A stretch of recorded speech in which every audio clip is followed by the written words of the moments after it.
Olá, sejam bem-vindos a mais um Nutrição é Saúde. Hoje eu tô aqui com uma convidada, a Luísa. A gente vai falar um pouquinho sobre nutrição e estética. Olá, pessoal. Obrigada pelo convite. Eu agradeço. Eu me chamo Luísa Budawarim, sou biomédica. Me formei pela Faculdade Cenecista de Bento Gonçalves.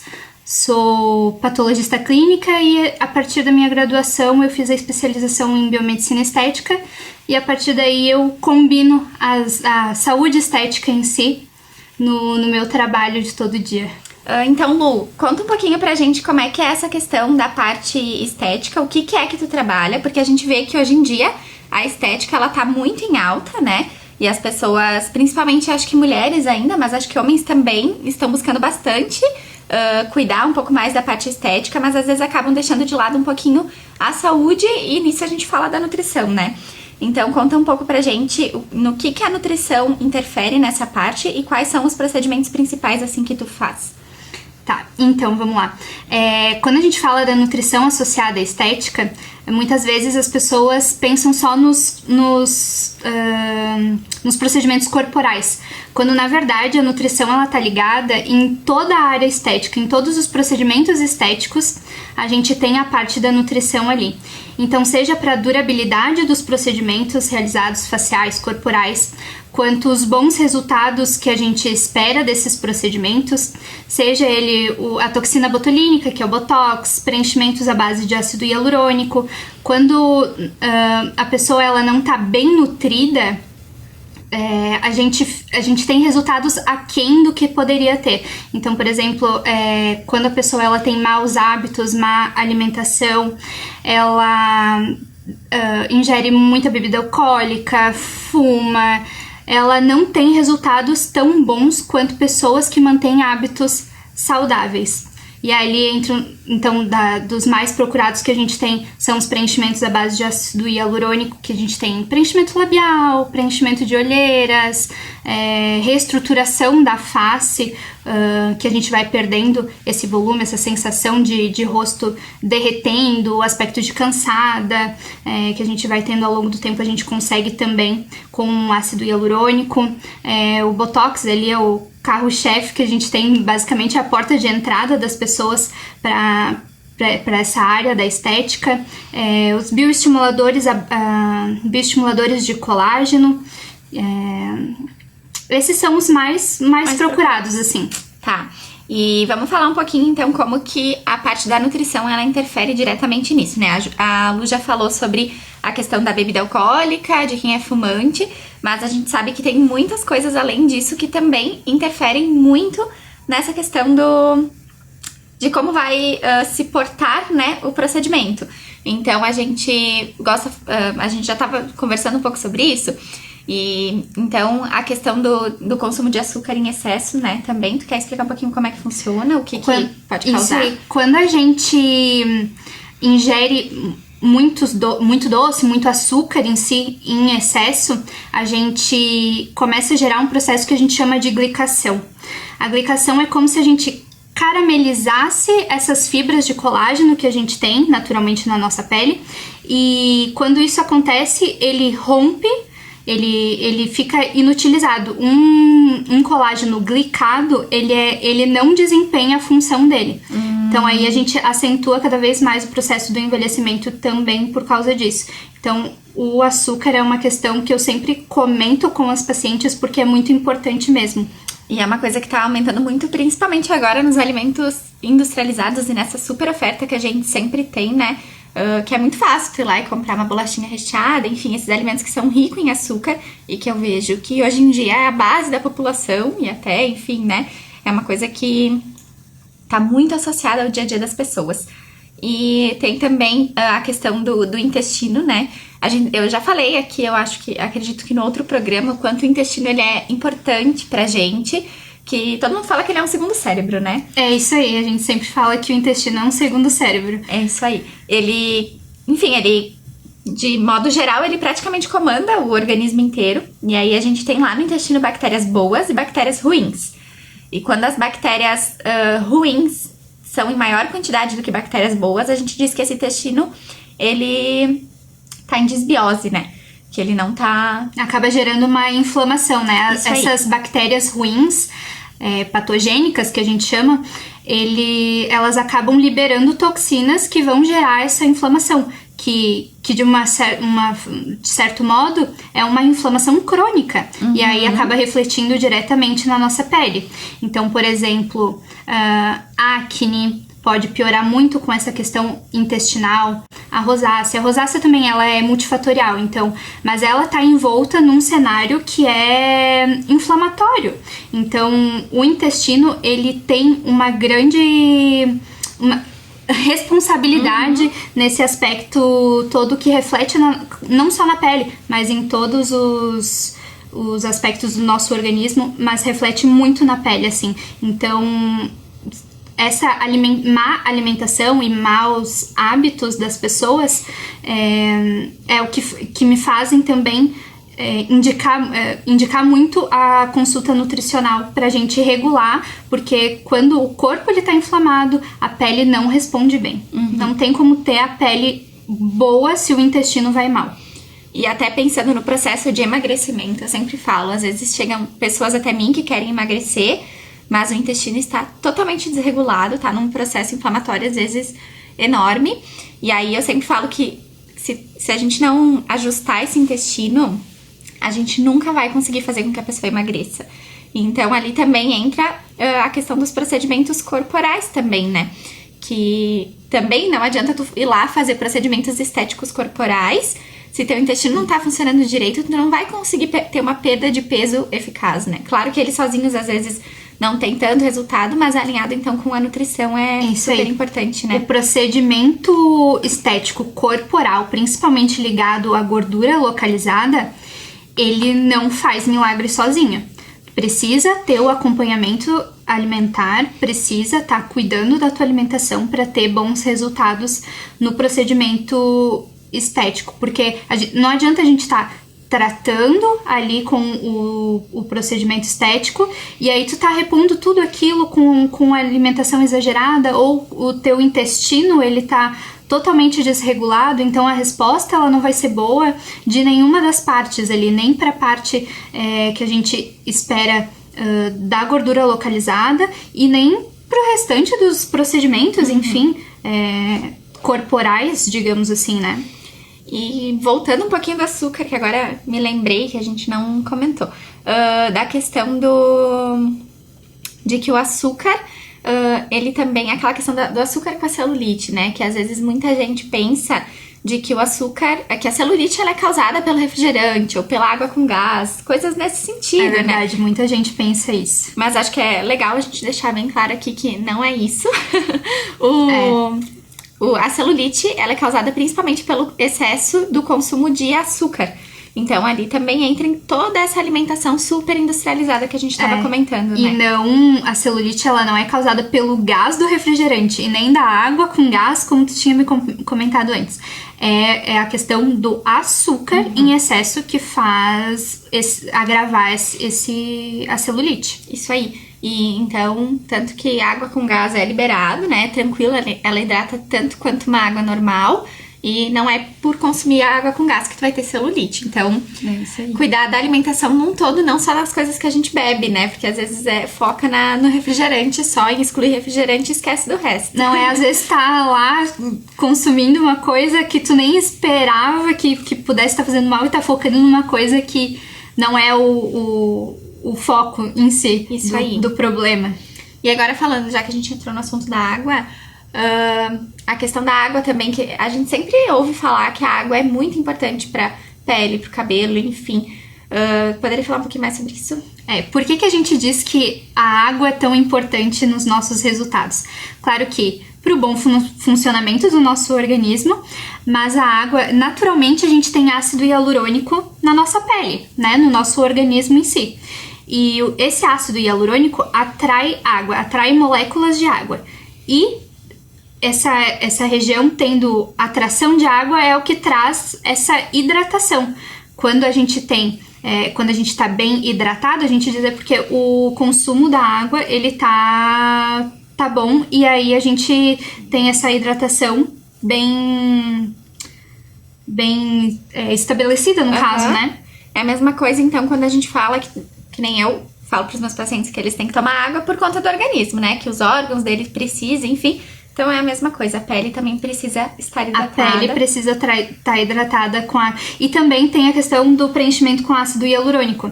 Da mesma forma que a gente tem ácido hialurônico na nossa pele, o preenchedor que a gente usa pro procedimento, ele é a base do ácido hialurônico, e pra gente ter claro que não apenas isso, mas a água, ele faz também, ajuda na manutenção desses procedimentos, porque vai manter essa molécula de ácido hialurônico ali, toda rodeadinha de água, que faz ele durar mais tempo.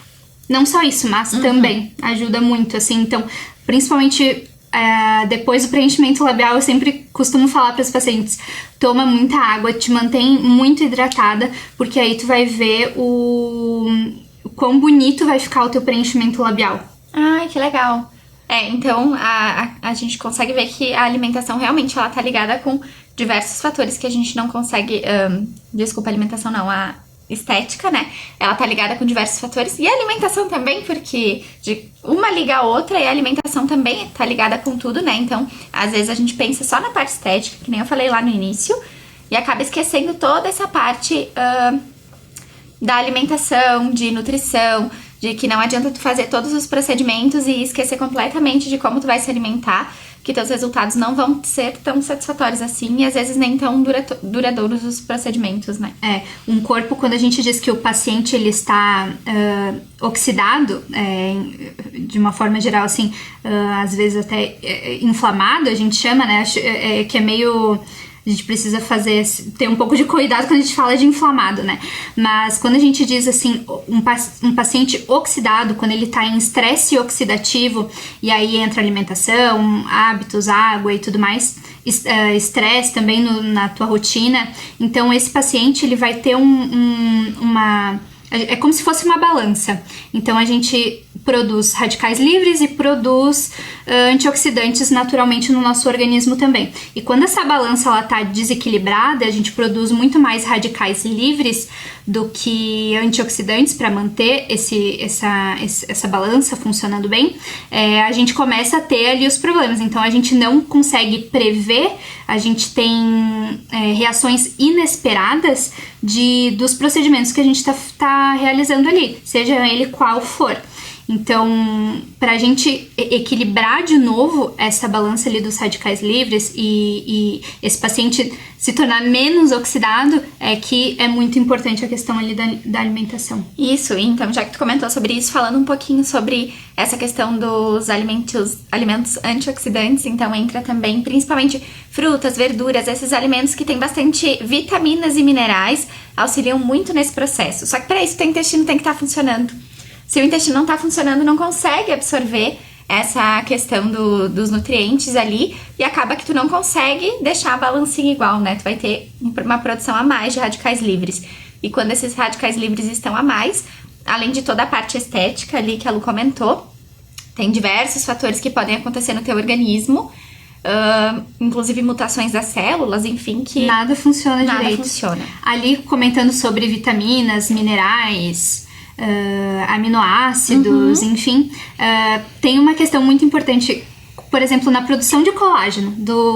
As células que produzem colágeno, elas precisam de vitamina C, elas precisam de silício orgânico, tratamentos capilares, quando a gente fala de suplementação, às vezes está ali com deficiência de vitaminas. Eu dou sempre o exemplo da vitamina A. A vitamina A gente não costuma suplementar via oral, ela precisa vir da alimentação.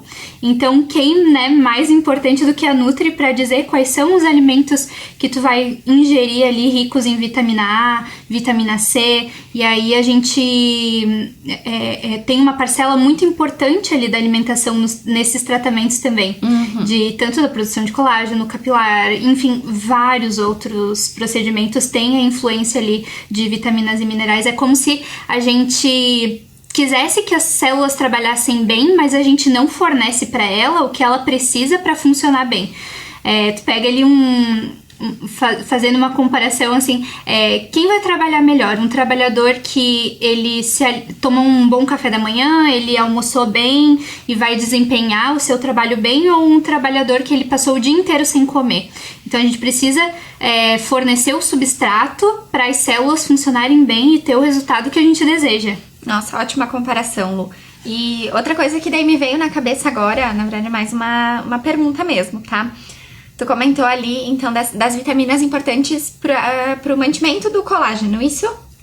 Sim. A formação, enfim. Formação do colágeno. E quando a gente suplementa ou toma colágeno, também é necessário essas vitaminas, porque de nada adianta tu tomar e também não tem muito o que fazer com eles?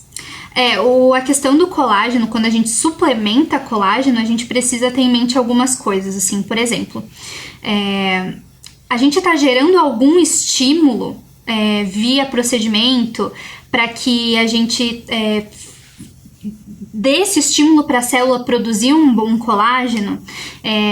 Não adianta a gente suplementar o colágeno via oral, e aí a gente usa os peptídeos que são específicos mais para a pele. Normalmente o colágeno verisol, ele é um peptídeo focado na pele, mas não adianta também a gente suplementar o colágeno e não ter o estímulo, porque daí o organismo ele não sabe muito bem como é que ele vai usar esse colágeno. E para produzir um bom colágeno, a célula que produz o colágeno, ela precisa da vitamina C, precisa do silício orgânico, precisa de vários elementos para produzir um bom colágeno, senão a gente vai ter um colágeno pobre, um colágeno que não é de qualidade e logo ele não é tão eficaz, né? Em relação agora que a gente estava falando das vitaminas também, eu vejo muito que as pessoas, às vezes, elas vão muito em coisas prontas, né? Da mesma forma que a gente falou que elas vão atrás de alimentos prontos, então alimentos super industrializados e ultraprocessados por facilitar o consumo. Muitas vezes elas vão atrás também de vitaminas prontas, né? Então, multivitamínicos específicos para o cabelo. E às vezes, se tu for comparar mesmo, a quantidade de vitaminas que tem ali dentro é baixíssima. Muito pobre. E aí tu acredita que realmente tá gastando um dinheirão, acredita que tá fazendo resultado no teu cabelo, mas na verdade se tu fosse comer uma laranja, se tu fosse comer uma maçã, uma banana, sei lá, tu ia ter muito mais resultado na parte de vitaminas mesmo do que tomando esse multivitamínico. Então, acho que é importante também a gente ter em mente essa questão de que, às vezes, uma prescrição individualizada tem muito mais resultado do que tu comprar alguma coisa que todo mundo faz, todo mundo toma, achando que realmente vai ter resultado na tua vida, né? Porque nem sempre, essa questão é importante, porque nem sempre a queda de cabelo, ela tá ligada à falta de vitaminas também. E além disso, só de tu ter uma alimentação saudável, nutritiva, nem com a suplementação tu vai conseguir atingir o que tu tá consumindo ali na tua alimentação. Então tu tá gastando um dinheiro que na verdade ele não tá fazendo diferença ali, né, na queda do cabelo em si. Sim, e sem contar que às vezes tu precisa de um nutriente específico. Então se tu fosse lá, consultasse com uma nutricionista, ou enfim, fizesse um exame de sangue e suplementasse somente esse nutriente, seria muito mais efetivo, porque a quantidade de nutriente que a gente vai colocar naquela cápsula do nutriente que tu precisa vai ser muito maior, né, comparado com um multivitamínico que tem pouquinho de cada.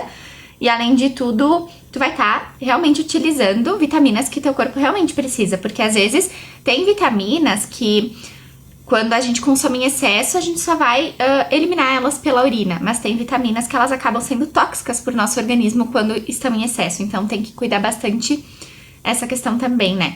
Porque isso que esses multivitamínicos que são comercializados, eles não sabem quem é a Letícia, eles não sabem quem é a Luísa, eles não sabem do que a gente precisa. Eles colocam uma coisa muito genérica ali, por isso que também em menores quantidades, porque eles não sabem quem está consumindo. Quando tu consulta com um profissional que vai saber te direcionar, ele vai diretamente no foco. A gente vai muito mais focado no que realmente funciona e no que tu tá precisando, pra gente ter um resultado satisfatório. Isso aí. E essa questão, às vezes, da queda do cabelo, já que a gente entrou nesse assunto, muitas vezes ela tá ligada ao estresse, que nem tu comentou.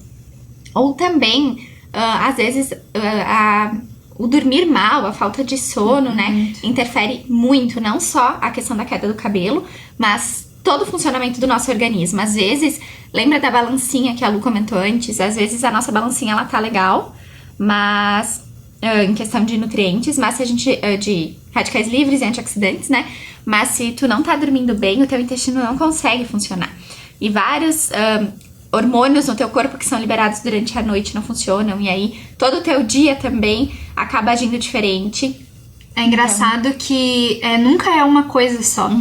Nunca é um problema isolado que vai causar alguma coisa. É um conjunto de maus hábitos, ou enfim, de coisas que não estão te fazendo bem ali pro teu organismo, que vão acarretar em outros problemas.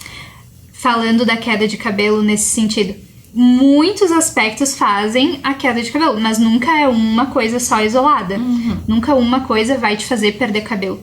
E aí tem os quadros mais agudos, mais crônicos. Em casos agudos ali a gente tem a questão do estresse, faz cair cabelo. Enfim, muitos aspectos fazem a gente ter essas queixas mais estéticas, né? O que reflete, porque o teu corpo não tá indo bem, então vai refletir nas questões estéticas também. Bem isso. E isso aí, bom, isso aí funciona pra tudo, né? Às vezes as pessoas comem um chocolate, dá uma espinha, ou enche o rosto de espinha e falam que foi por causa daquele chocolatinho. Mas já parou pra pensar o que tá alinhado a todo esse chocolate? Às vezes o estresse que tava alinhado nisso, às vezes o resto de toda a alimentação, ela só tá comendo industrializados, não tem uma fruta, não tem uma verdura, não toma uma água, mas a culpa é do mísero chocolatinho, ou elas né? colocam a culpa no skincare também, na rotina de pele. É bem isso aí. Eu tô usando os produtos certos que tu me indicou, por que não tá dando resultado, por que eu continuo com acne, por que a minha pele não tá boa, tá muito oleosa. Aí tu vai ver a alimentação totalmente errada ali, muito estresse, que nem tu falou. A gente tem que começar a enxergar o por trás de tudo isso, por que isso tá acontecendo, né? E não ir direto no sintoma e começar a tratar a origem desse problema. Isso aí, então acho que só pra gente finalizar mesmo, o quanto a gente tem que ter em mente essa questão de que só o procedimento estético não faz nada, só a nutrição também, não adianta tu ir lá malhar e comer super bem pra te perder peso e pensar que tu não vai ter nada de flacidez. Então são coisas que andam sempre juntas, né? Sempre vai andar junto. A nutrição e a estética são coisas que se complementam e isso sempre vai ser assim. Então quando tu buscar uma biomédica ou enfim, pra fazer algum procedimento estético, ou então buscar uma nutricionista justamente pensando na parte estética, pensando no procedimento, é legal buscar as duas profissões justamente para te conseguir ter resultados que sejam satisfatórios, resultados duradouros, isso aí. E outra coisa também, concluindo essa linha de raciocínio que tu citou agora, da questão da autoestima. Porque quando a nossa autoestima ela tá elevada, tu tá se sentindo bem, todas as outras áreas da tua vida vão fluir melhor. A questão profissional, tu vai se sentir melhor, mais confiante, a questão da comunicação com outras pessoas se tornam muito mais fáceis quando tu tá se sentindo bem contigo mesma. E aí, de novo, associando as duas coisas ali, e além de exercícios e tudo mais, pra gente ter a resposta que a gente espera, todo o resultado que a gente espera e ser satisfatório de fato. Então tá, gente. Muito obrigada, Lu, pela tua presença, por ter aceitado o convite. Foi muito legal. Eu espero muito que vocês tenham gostado. E eu vejo vocês no próximo. Tchau, tchau.